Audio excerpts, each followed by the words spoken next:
खबर उत्तराखंड से, जहां उत्तराखंड देश का पहला यूसीसी यानी यूनिफॉर्म सिविल कोड लागू करने वाला राज्य बनने की तैयारी में। यूनिफॉर्म सिविल कोड के लिए बनाई गई ड्राफ्ट कमेटी ने अपनी रिपोर्ट मुख्यमंत्री को सौंप दी है। इस रिपोर्ट में क्या है, इसका पूरा खुलासा विधानसभा में ड्राफ्ट बिल पेश होने के बाद ही होगा और अगले हफ्ते इस ड्राफ्ट को विधानसभा से मंजूरी दिलाई जा सकती है। अब आगामी कैबिनेट की बैठक आज होने जा रही है और इस बैठक में समान नागरिक संहिता को मुख्य विषय के रूप में रखा जाएगा।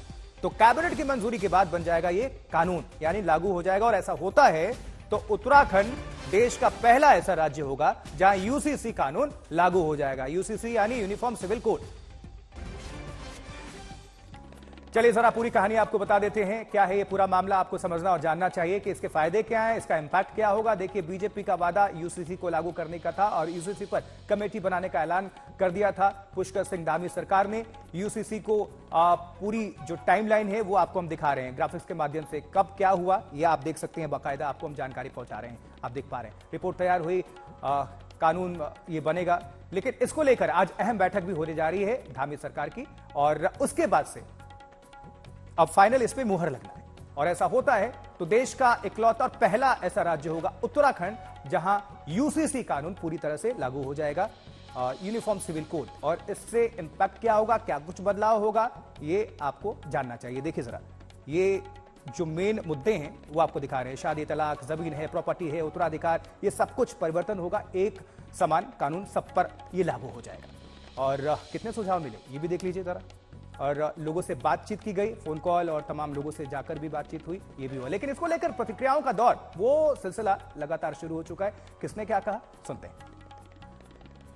यूसीसी का ड्राफ्ट उत्तराखंड के मुख्यमंत्री पुष्कर सिंह धामी को सौंप दिया गया है। हम उम्मीद करते हैं कि पुष्कर सिंह धामी समय रहते हुए कल तक उसे सभी पक्ष और सत्ता के विधायकों तक पहुंचवा देंगे और विपक्षी दलों को भी उसको पहुंचवाएंगे, पत्रकार और बुद्धिजीवी तक उसको पहुंचाएंगे, ताकि प्रदेश में इस महत्वपूर्ण बिल पर सार्थक बहस हो सके। वैसे ये यूसीसी जो है केंद्र का मसौदा है, ये राज्य से इसका लेना देना नहीं। अगर उत्तराखंड में लागू हुआ और बगल में हिमाचल, हरियाणा, दिल्ली, उत्तर प्रदेश में लागू नहीं हुआ तो ऐसे मसौदे का कोई फायदा नहीं होने वाला। भारतीय जनता पार्टी का जो वैचारिक मुद्दा है, जिस विचारधारा पर भारतीय जनता पार्टी ने चलना शुरू किया, धीरे धीरे सभी दल उस विचारधारा की ओर आ रहे हैं।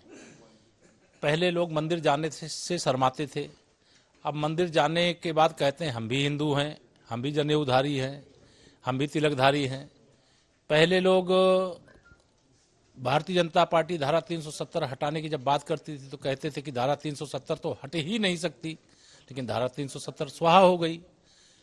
विरोधी कहते थे मंदिर वहीं बनाएंगे लेकिन तारीख नहीं बताएंगे, भव्य मंदिर का निर्माण हो गया। कि अभी तो ड्राफ्ट किसी के सामने आया ही नहीं है, तो ये कैसे कहा जा सकता है कि उसमें क्या हो रहा है।